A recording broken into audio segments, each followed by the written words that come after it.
what I do, even for myself, is so burdened with purpose.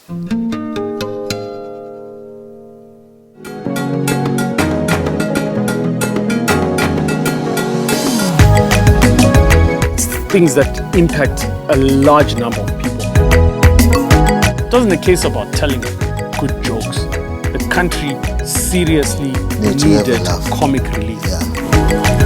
I just wish that whatever opportunities that I have, that I can pass them on. Wish I'm not taking anything away from the world.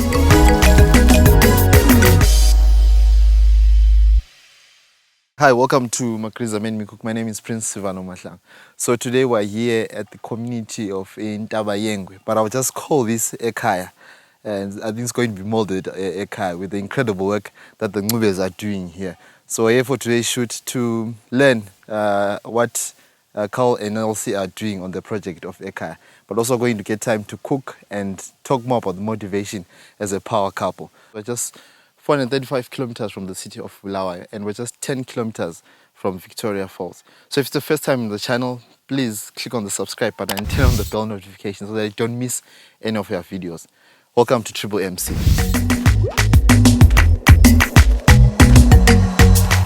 Okay, I'm Carl. I'm in charge in this show. No, I'm just kidding. I'm Nelsy, and he likes to think he's in charge of the show. You are. It depends. Yeah, so I'm a recent escapee of the friend zone. What do you mean recent, Carl? 8 years. 10 years, almost 10 years. Yeah, now. but I came out after 8 years of 8 years first in the friend zone, then boyfriend, then husband of 10 years. I think that's a natural progression of life. Yeah, so that's so we work together. I'm a stand-up comedian, chef. And what do you do? Me? I'm just joking. I'm a student. Actually, do you know that's funny? I can now say I'm a student. Oh, because you're in school now. I'm at school now. It sounds like one of those things. I'm a student. Yeah, she's an undergraduate. I'm an undergraduate student. Adult learning. What am I, babe? I'm like a housewife now. Huh? I love dating students. That's so bad. Okay, for our business, I'm operations, yeah? Yes, you are. For our business, I'm operations manager for our business. The thing is, our business is so many things. There's the comedy, there's the cooking, there's life. The rural, Ekaya. So basically, I handle operations.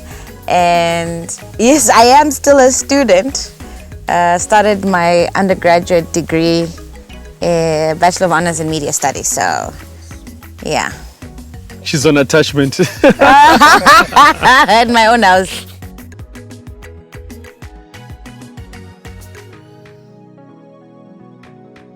Travel, money, food. Yeah. Okay, you can go into more depth. Do you know what? That sums it up. That really sums it up. I don't know why, we love to travel. We love to eat. I love food and want to make lots of money. We feed our personal fantasies in life, like the things that we want to do and the places we want to see and the food that we want to eat. So everything's really motivating. How we go about that from a money perspective is very different. Like we've created products, projects and things that allow us to be able to do those. But they all evolve around the things we like. Which is travel and food. Just want to be chubby fat people. Yeah. Who travel the world. If you want to be like us, then you must have our history. You have to have how we met in 2015. You have to have his whole shenanigans about being friend zoned for 8 years, yada yada. You have to have the friendship we had before. You have to have how we met. You know, I mean, do you know what I'm saying? So you have to have all these things in order to be like us, and you know, but so that's impossible. But the one thing we can tell you that you can apply is if you commit to something, if you commit to it and you remember you committed to it, that's really what you will just do. You know what I mean? I know it sounds simple, but there's nothing else I can advise. But like literally do you. But yeah, I think just commit. You commit. If you're not ready to commit, then just don't do it. Yeah, and don't practice things in love songs. Like don't cross oceans. And like I'll climb many mountains. Because these things, I don't see how they benefit. The other one said, no baby. What is that one? Anzi. Oh, man. All night Yeah, long. how can you make love to all night long. through the night? Hey. guys? We need If to catch up on Scandal. We let's can't just be specific on some of these like things. 'Cause between 9:15 and for 9:25. me, I think anything between 3 and 5 minutes, that's already enough, and then you can go back to Netflix, guys. I think the problem is that we're trusting too many single people to write songs for us. We just leave the single guys to write songs. They're always single. Like none of them are actually married. When they get married, they go quiet. Exactly. So pale ukusela ukhuluma. Anzi woman should always be wearing heels. Heels. Njita washe njongo. Yeah, but I think she should always be wearing Okay, heels. but then that's not you kind of. Heels and a one piece. Anyway, I don't know. That's the key to marriage. E1 piece. Lama heels, ladies. Let's remember your obligations. They still stand. Sure thing, puppy.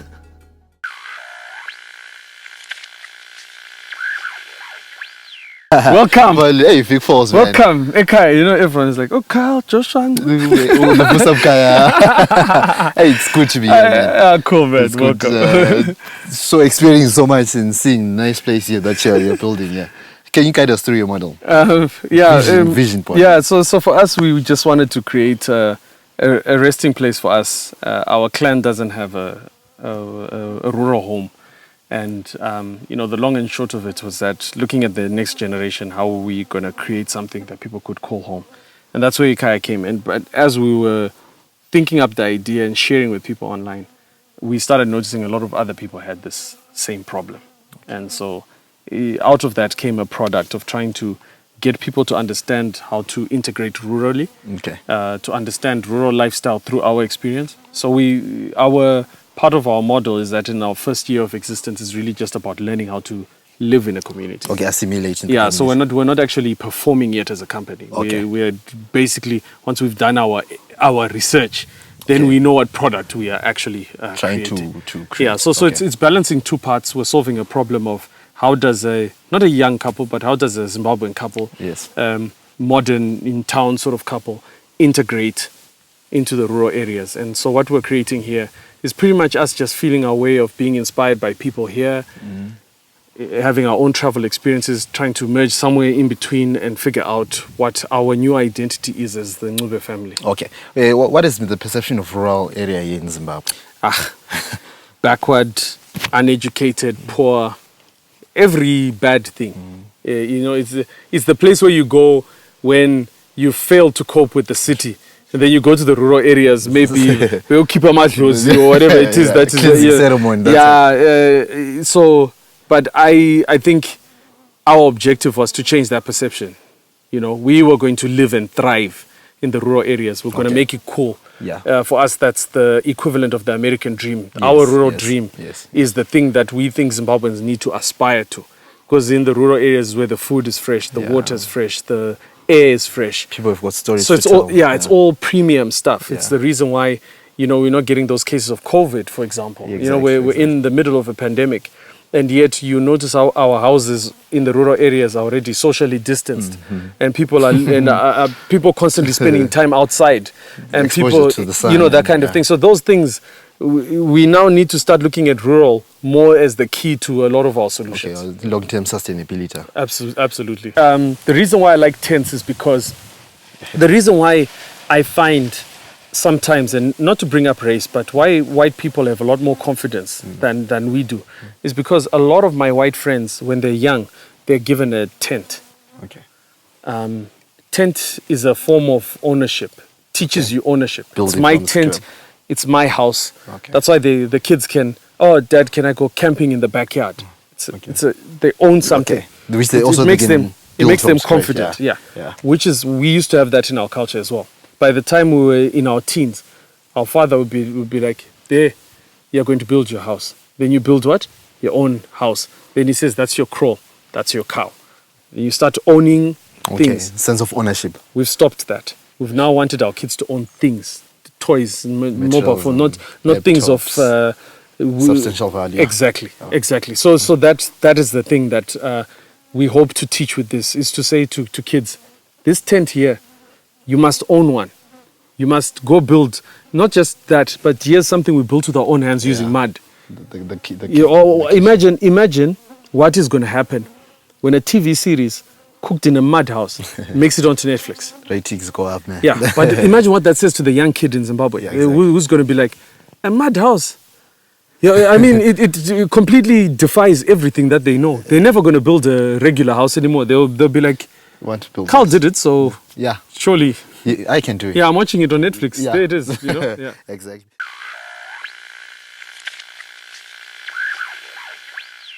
I'm now going to call you chef. Okay. So yes. and You say I'm wearing another hat, which is the same hat, but inside it feels different. So on the food, what are we cooking? Oh, okay. So in celebrating rural ingredients, we want to try and cook something that utilizes everything that's available in the village. So nothing that's taken from the shops. Nice. Everything that is either from the village tuck shop or it's from the gardens and so on. Yeah. So we've got a pig's head that's coming from our neighbor, Mr. Siwareva. He does these fantastic pigs. So this little porker, so we'll take that little pig, we're gonna fry it up in some curry, put some lemongrass. I think we're gonna put some garlic in there. Throw in some beans. Throw in some beans in there, and then we're just gonna put some water, let that reduce down with some tomato, onion, but again, sort of roughly chopped stuff. We're doing this on a 3-legged pot, and I also don't like to spend too much time around the fire. I want to spend time with people, so I want us to sit around the pot and just wait for the thing, monitor the pot, have some chibuku maybe, chibuku super, just chat about stuff, because that's one excuse I have of keeping people at my house.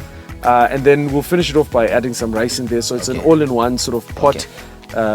Once that rice is done and that sauce reduces, and then we'll just have it, lots of chili obviously, and then my secret ingredient, which is mazoe orange, that will allow the fat and the protein to sort of break down, so that, because pork is very fatty, so you don't, it will just break it down and make it easy to cook. Like my wife and I don't like hanging around with couples where men stand by the braai stand, women stand in the kitchen. I think we just want everybody to be involved in the process. I want it to be interactive. So sometimes I'll take the burden away from everyone. I'll do the cooking so that everyone just interacts, drinks a nice glass of wine and that kind of thing. Then also let's go to traveling. Also on the cooking, Thailand, Malaysia. Where are we lacking as Zimbabwe to take our food to the next level? I think this identity crisis that we have, where we think certain food is for poor people, is what stifles our culinary abilities. So we think what we see on television is good, what we cook at home is bad. I come across so many chefs. I do a lot of consultancy teaching chefs and so on. A lot of chefs don't cook at home. They only cook at work. They cook at work. So, and a lot of people say to me, I'm passionate about food, but if you're passionate about food, then I expect to see you cooking at I don't need to ask you if you cook. I'll just know you cook. You talk about food, you cook food. And I think that lack of identity I expected Zimbabwean chefs to always go back to their rural areas and bring something back into the hotels. If Zimbabweans were serious about food, all chefs would live in the rural area. True, man. Because all the secrets, all the magic, it's all there. It's all there. That inspiration, that smell, that feeling, that vibe, that taste, everything is here.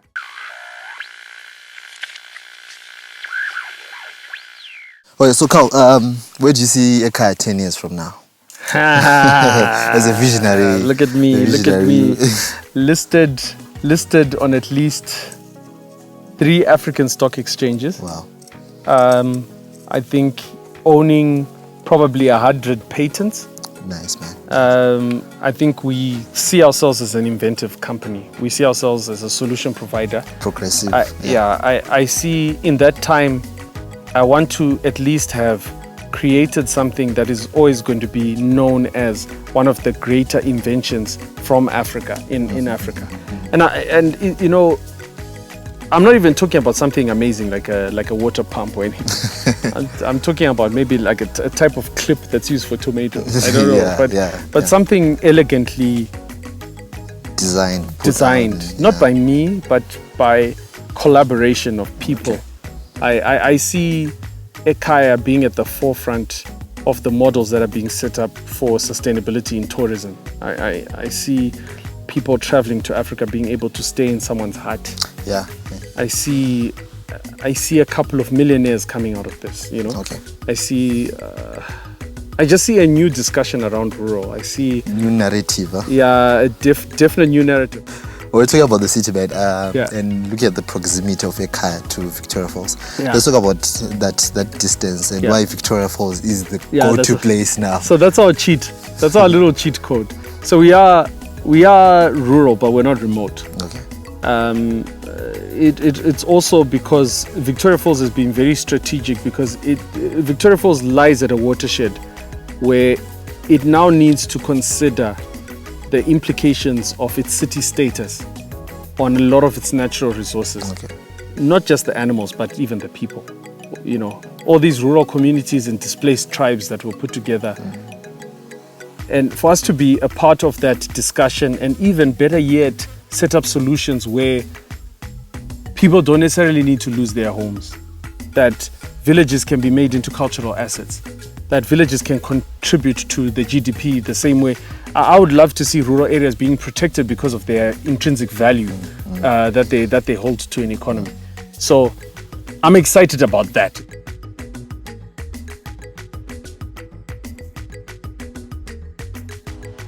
So the story is that my father was the comedian, and so my dad did it as part-time. He was a teacher, woodwork, technical graphics and metalwork, and on the weekend he would perform comedy at weddings and whatever.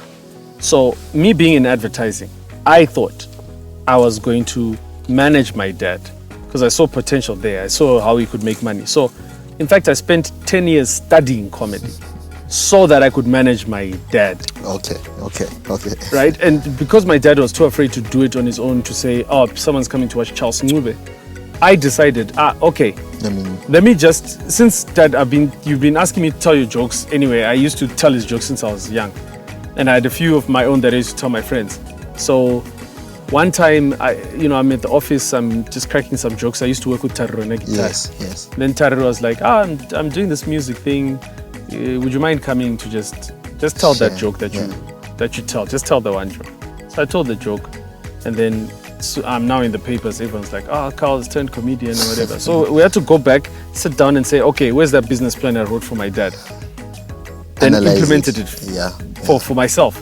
And, again, everything was preparation, right? I didn't even realize that I was the one being prepared for this. Preordained. For this big moment, this big time, because I used to struggle to get my ideas across, and one of the ways I used to use was humor to disarm my clients. And let the guards. They let it down a little bit. The egos would go away. Then I'd tell them an idea.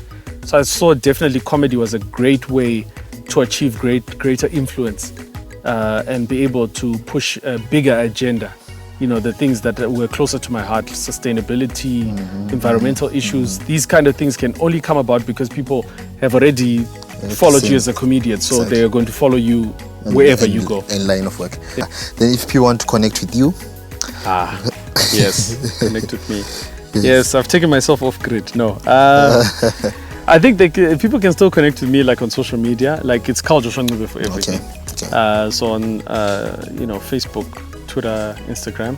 It's Carl Joshua Ncube. But Carl Joshua Ncube on everything. And the website also? Yeah, carljoshuancube.com. Okay. Yeah. Thank you for your time, man. No, cool. That was cool.